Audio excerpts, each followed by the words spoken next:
I want you to pause for a moment and think about this number. 10 coups, not in 50 years, not in a generation. 10 coups in just 5 years. Mali, Burkina Faso, Guinea, Niger, Gabon, Sudan, Chad, and more attempts we are not even allowed to discuss openly. Every time it happens, the same voices rise. They say Africa is unstable. They say Africans do not understand democracy. They say we are allergic to civilian rule.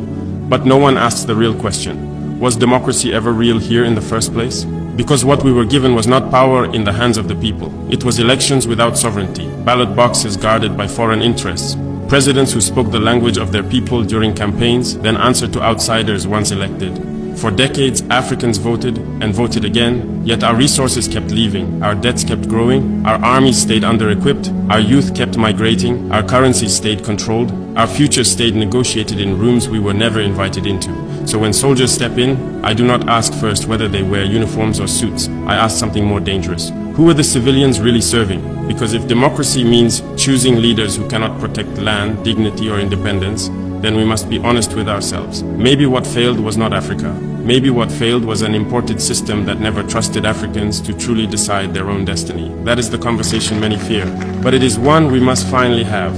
For many years, I listened carefully when Africa was lectured about democracy. I listened when they told us to hold elections on schedule, to respect procedures, to follow models designed far away from our villages and cities. We were told that if we followed these rules, stability would come, development would follow, dignity would return. But I want to speak honestly now.